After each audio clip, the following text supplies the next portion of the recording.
the kyphosis itself is natural.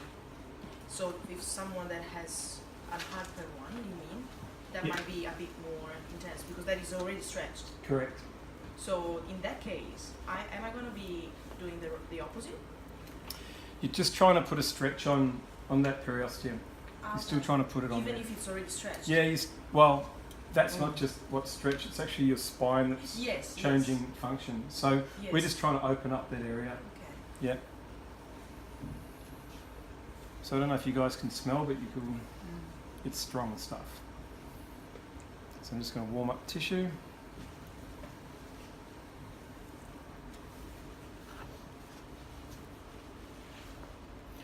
And then layer on top, which doesn't really get rubbed in. Okay, so now we're going to start working. So top of the page we've got parking. So we've already done that. So parking is basically that. Okay, so parking, if you want to start writing little notes, parking is great for breaking in an area. So it's great to soften tissue before you then go in with other techniques. A good example is ITB. So if you place 3 cups down ITB, if someone's really sensitive, that'll soften things up before you can start doing your downward strokes. All right, so parking. When you do park multiple cups, try and have spacing in between and don't overload. So occasionally I'll have a student that'll just cover someone's back. And I've seen that done in other classes, which is fine. But I think it's overkill from a fascial point of view. You want to have maybe, for the back, you'd have 3 cups either side at maximum.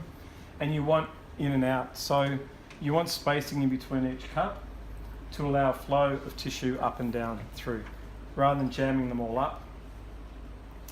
Having said that, when we do the sacrum, we will be jamming up the sacrum, but that's about the only place on the body that I do that. So next is long stroke, is it? Okay. So again, long stroke means going with the fibres. Now, as we know, the body consists of muscle fibres that crisscross all over the place, really. You've got rhomboids, which are different to the erectors. So it's really just terminology here. So long stroke is your go-to stroke with the fibres. So rather than a hand like that, hands on if possible, and it's that motion.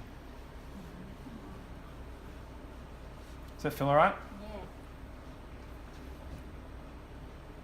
So I'm basically going with the fibres, against rhomboids with the fibres. So that's your long stroke.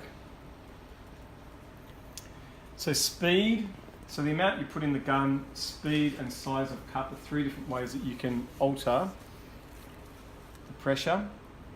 Plus the 4th and important one is the type of stroke that you do. Is that all right? Good? Yes, yes, fall asleep. So the next one is circles. So make a note for